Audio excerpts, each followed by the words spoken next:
വർദ്ധിച്ചു വരുന്ന ജീവിത ശൈലീ രോഗങ്ങൾ നിയന്ത്രിക്കാൻ സമൂഹത്തിന് സ്വാമിയുടെ അഭിപ്രായം. ഭഗവാൻ ഈ ചോദ്യത്തിൽ തന്നെ ഉത്തരവുണ്ട്. ജീവിതശൈലി രോഗങ്ങൾ നിയന്ത്രിക്കാൻ ജീവിതശൈലി ശരിയാക്കുക. നിയന്ത്രിക്കാനേ പറ്റൂ, ഇല്ലാണ്ടാക്കാനൊന്നും പറ്റില്ല. കാരണം നമുക്ക് ആർക്കും ഈ പരിസ്ഥിതിയിൽ പൂർണ്ണ നിയന്ത്രണം ഇല്ല. ഇപ്പൊ തന്നെ ഒരു മഹായുദ്ധം ശരിക്കും പറഞ്ഞാൽ ഇന്ന് ആരംഭിച്ചു കഴിഞ്ഞു.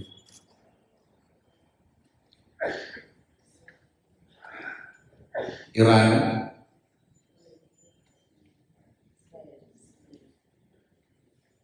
മറ്റ് അറബി രാജ്യങ്ങളും നേരിട്ട്, ഇസ്രായേൽ അമേരിക്ക വേറെ, ഇങ്ങനെയുള്ളൊരു മഹായുദ്ധം ആരംഭിച്ചു കഴിഞ്ഞു ഇന്ന് മധ്യാഹ്നത്തോടു കൂടെ. എന്തൊക്കെയാവും എന്ന് നമുക്കറിയില്ല.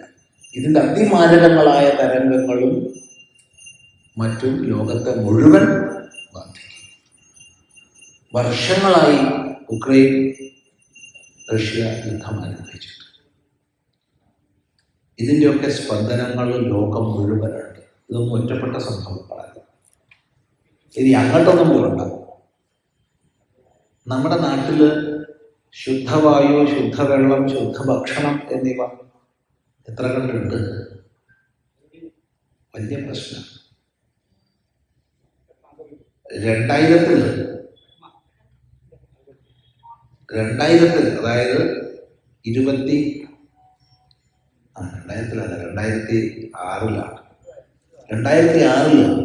നമുക്ക് വല്ലാതെ ശ്വാസം മുട്ടലൊക്കെ വളരെ കൂടുതലായി. അങ്ങനെ ഡോക്ടറെ കാണിച്ചു. പ്രഗത്ഭനാണ്, നല്ല മനുഷ്യനുമാണ്, നല്ല ഡോക്ടറുമാണ്. കോഴിക്കോട് മെഡിക്കൽ കോളേജിൽ പ്രൊഫസറായിരുന്നു. അദ്ദേഹം എല്ലാം പരിശോധിച്ചിട്ട് പറഞ്ഞു, സ്വാമിജിയോട് ചോദിക്കാൻ പാടില്ലാത്തൊരു ചോദ്യമാണ്, പക്ഷെ ചോദിക്കാതിരിക്കാൻ എനിക്ക് ഡോക്ടർ എന്നുള്ള രൂപത്തിൽ പറ്റില്ല. ഞാൻ ഡോക്ടർ എന്തിനേയും വളച്ചു കേട്ടില്ല, എന്താണെന്ന് ചോദിച്ചോളൂ. സ്വാമിയുടെ രോഗലക്ഷണം കണ്ടാൽ പുക വലിക്കാറുണ്ടോ എന്ന് ചോദിക്കണം. ഞാൻ പറഞ്ഞു പുക വലിക്കാറുണ്ട്. ഓ, ഇദ്ദേഹം എഴുതി, കാരണം ക്ലാസ്സിനൊക്കെ വരുന്ന ആളാണ്. അദ്ദേഹം സ്വപ്നയിൽ ചിന്തിക്കാൻ വയ്യ ചിലാണ്ടൊരു സ്വാമി പുക വലിക്കുന്നു. ഞാൻ പറഞ്ഞു, രാവിലെ ആശ്രമത്തിൽ നിന്ന് പുറത്തേക്ക് പോകുമ്പോൾ ആ വണ്ടിയുടെ മുമ്പിൽ കെട്ടുന്ന കൊടി കാവി കൊടിയായിരിക്കും. വൈകുന്നേരം തിരിച്ചെത്തുമ്പോഴത്തേക്ക് അത് കറുപ്പ് കളറായിരിക്കും. ശ്വസിക്കാത്ത ആ കൊടി ഇത്രയ്ക്കധികം പുകയെ സ്വീകരിക്കുന്നുണ്ട്. അപ്പോൾ ശ്വസിക്കുന്ന ഞാൻ എത്ര വലിക്കുന്നുണ്ടാവും? ഡോക്ടർ ഇനി വീട്ടിൽ ഞാൻ ആരോടും ചോദിക്കില്ല, സാർ പുക വലിക്കുക.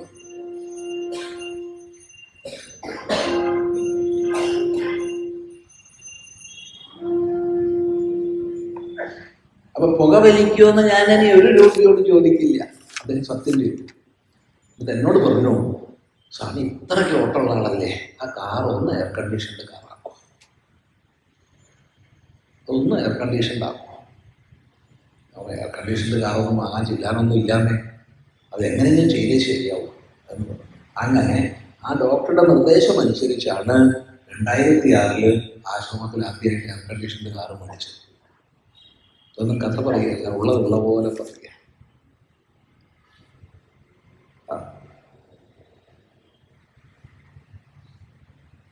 അപ്പോ നമുക്ക് വായുവിലെ വിഷം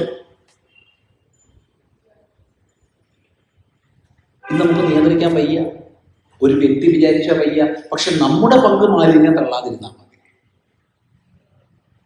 പറമ്പിൽ അനാവശ്യമായിട്ട് തീയിടാതിരിക്കുക, നമ്മൾ ഉപയോഗിക്കുന്ന വാഹനങ്ങൾ പൊല്യൂഷൻ പരമാവധി കുറഞ്ഞതാണെന്ന് ഉറപ്പുവരുത്തുക. ഇതൊക്കെയാണ് നമുക്ക് ചെയ്യാൻ പറ്റുക. പരമാവധി വൃക്ഷത്തൈകൾ നട്ടു വളർത്തുക, പരമാവധി ചെടികൾ നട്ടു വളർത്തുക. ഇന്നലെയൊക്കെ ചില വീട്ടിൽ പോയപ്പോൾ വലിയ സന്തോഷമായി. നിറയെ ചെടികളുള്ള വീടുകൾ, നിറയെ ചെടികൾ, എന്തൊരു സന്തോഷമായി. പരമാവധി ചെടികൾ വൃക്ഷങ്ങൾ കുഴിച്ചിടുക. ഇതൊക്കെ നമുക്ക് ചെയ്യാൻ പറ്റും.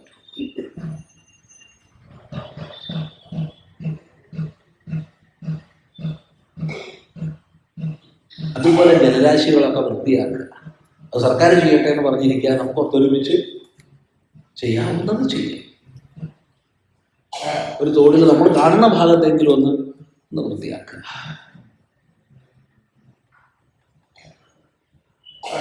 അങ്ങനെ നമുക്ക് സാധിക്കുന്നത് ചെയ്താൽ പിന്നെ എങ്ങനെ കളിച്ചാലും നമ്മൾ ഇരിക്കുന്ന സ്ഥലം കോൺക്രീറ്റ് വീടാണെങ്കിൽ പരമാവധി വൃക്ഷത്തൈകൾ വെച്ച് പിടിപ്പിക്കുക. പിന്നെ എത്ര സ്ഥലം നമുക്കുണ്ടോ അവിടെ എന്തെങ്കിലും ഭക്ഷ്യ പദാർത്ഥങ്ങൾ പച്ചക്കറി വെച്ച് പിടിപ്പിച്ചു. എനിക്ക് ഒരു സ്ഥലവും ഇല്ല സാറിന്, ഒരു സെറ്റ് പോലും ഇല്ല, വീട്ടിൻ്റെ അത്രയേ ഉള്ളൂ. വീടിൻ്റെ മുകളിൽ ടെറസാണെങ്കിൽ അവിടെ നമുക്ക് ഗ്രോ ബാഗും മറ്റും വയ്ക്കാം, എന്തെങ്കിലും പച്ചക്കറികൾ ഉണ്ടാക്കാം. ബാക്കി മതിയല്ലോ വിഷം വാങ്ങാൻ. ഇനി ഒരു പ്രദേശത്ത് ഒഴിഞ്ഞു കിടക്കുന്ന സ്ഥലങ്ങളുണ്ടെങ്കിൽ കുറച്ചു പേര് ചേർന്ന ഒരു സൊസൈറ്റി ഉണ്ടാക്കിയിട്ട് പാട്ടത്തിനെടുത്തും മറ്റും കൃഷി ചെയ്യാൻ പറ്റും. എന്തെല്ലാം ചെയ്യാൻ പറ്റും. അമിതമായ ലാഭം പ്രതീക്ഷിക്കരുത്. ഏറ്റവും വലിയ ലാഭം നമ്മുടെ ആരോഗ്യമാണ്. നമ്മൾ ഈ ഇരിക്കുന്നവർ മാത്രം വിചാരിച്ചാൽ മതി, ഇവിടെ കൃഷി ഉപയോഗിക്കാതെ കിടക്കുന്ന ഭൂമി പാട്ടത്തിനടുത്ത് സുഖമായിട്ട് വെച്ചുകൊണ്ടാക്കാം. താല്പര്യമുള്ള ഒറ്റ ആളുണ്ടായാൽ മതി, പ്രവർത്തിക്കാൻ ഒരു 10-50 പേര് സുഖമായി സാധിക്കും. പക്ഷെ താല്പര്യമുള്ളവർ വേണം. അത് വലിയൊരു പ്രദേശത്തേക്ക് പച്ചക്കറി വിപണനം ചെയ്യാൻ പറ്റും. പുതിയ ടെക്നിക്കുകളും വന്നുകൊണ്ടിരിക്കുന്നുണ്ട്. വെറും ഒരു സ്ക്വയർ മീറ്റർ സ്ഥലം മാത്രം ഉണ്ടെങ്കിൽ 4 ആംഗ്ലറുകൾ, 2 ആംഗ്ലർ നീളത്തിൽ 2 ആംഗ്ലർ വീതിയിലുമായി വെച്ച് അതിൽ നിന്ന് അല്ലെങ്കിൽ സ്ക്വയർ പൈപ്പ് ഒരു ആംഗ്ലർ മുകളിലേക്ക് ഇട്ട് അതിൽ നിന്ന് നിലങ്ങനെ തിരിച്ചും മറിച്ചും ഒരു 6 ആംഗ്ലർ ഇട്ടാൽ ഒരു 12 കൊട്ട വയ്ക്കാൻ പറ്റും. അല്പമാത്രമേ മണ്ണ് ആവശ്യമുള്ളൂ, ഇപ്പം മാത്രം. ബാക്കി പറമ്പിലുള്ള ഉണങ്ങിയ ഇലകൾ, മറ്റു മാലിന്യങ്ങൾ എല്ലാം കൂടി ഇട്ട് അല്പം ചാണകവും ഇട്ട് കഴിഞ്ഞാൽ സുഖമായിട്ട് കൃഷി ചെയ്യും. ചേന, ചേമ്പ്, പച്ചമുളക്, വെണ്ടയ്ക്ക, വഴുതന എല്ലാം ചെയ്യാൻ പറ്റും. അപ്പോൾ സ്ഥലമില്ല എന്ന് പറയുന്നത് അത് നമ്മളെ മടിയാണ്.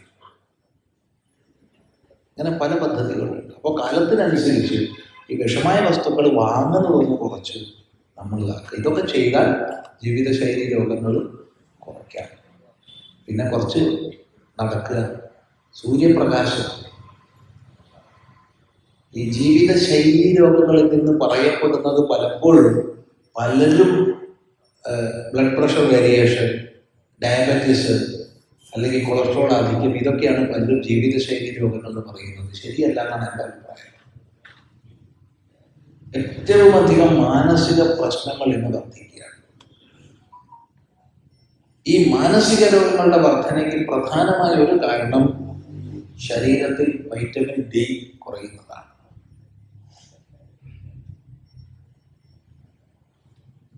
നല്ല വെയിൽ കൊണ്ടാൽ തീരാവുന്ന പ്രശ്നം. ജീവിതശൈലി രോഗങ്ങൾ എന്താണെന്നുള്ളത് ആദ്യം നിശ്ചയിക്കണം. 2 സംഘർഷപൂരിതമായ ജീവിതശൈലിയിൽ ശാന്തി കണ്ടെത്താൻ ശീലിക്കുക. ദിവസവും കുറച്ച് നാമം ജപിക്കുക. ദിവസവും ഒരിക്കലെങ്കിലും ക്ഷേത്രത്തിൽ വന്നൊന്ന് ഉപാസിച്ച് ഒരു 2-3 പ്രദക്ഷിണം ഈ 4 ചുറ്റും ചെയ്യുമ്പോഴത്തേക്ക് ഒരാൾക്ക് ആരോഗ്യം ഉണ്ടാവും.